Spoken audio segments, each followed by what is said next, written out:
એલસીબીની મોટી કાર્યવાહી। 20 વર્ષથી બોગસ ડોક્ટર બનની પ્રેક્ટિસ કરનાર ઝડપાયો।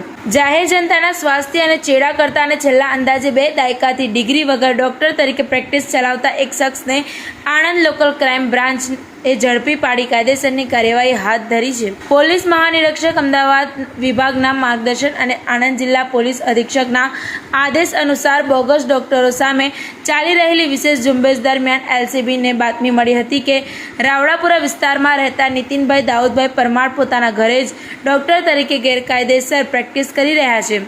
બાતમીના આધારે એલસીબી ટીમે તબીબી અધિકારી ડોક્ટર વિશાલ હરિયાની હાજરીમાં દરોડો પાડ્યો હતો। તપાસ દરમિયાન નીતિનભાઈ પરમાર પાસે ગુજરાત મેડિકલ કાઉન્સિલનું કોઈપણ પ્રકારનું રજિસ્ટ્રેશન પ્રમાણપત્ર ન હોવાનું સામે આવ્યું હતું। તેમ છતાં તેઓ દર્દીઓની સારવાર કરી દવાખાનું ચલાવતા હોવાનું બહાર આવ્યું હતું। દરોડા દરમિયાન ડોક્ટરની પ્રેક્ટિસ માટે વપરાતા વિવિધ સાધનો, દવાઓનો જથ્થો અને રોકડ રકમ મળી કુલ 6,656નો મુદ્દામાલ કબજે કરવામાં આવ્યો હતો। ઝડપાયેલા આરોપીઓ નીતિનભાઈ દાઉદભાઈ પરમાર, ઉંમર વર્ષ 54, રહેવાસી રાવડાપુરા ખ્રિસ્તી મહોલ્લો આણંદ, ઘનશ્યામભાઈ ચત્રભુજ મહેશ્વરી, રહેવાસી નિશિથ સોસાયટી ભગતસિંહ ચોક આણંદ। કબજે કરાયેલા મુદ્દામાલ વિવિધ પ્રકારની દવાઓ, ડોક્ટરની પ્રેક્ટિસ માટેના સાધનો, રોકડ રકમ, કુલ કિંમત ₹6,656। ગુનો નોંધાયો।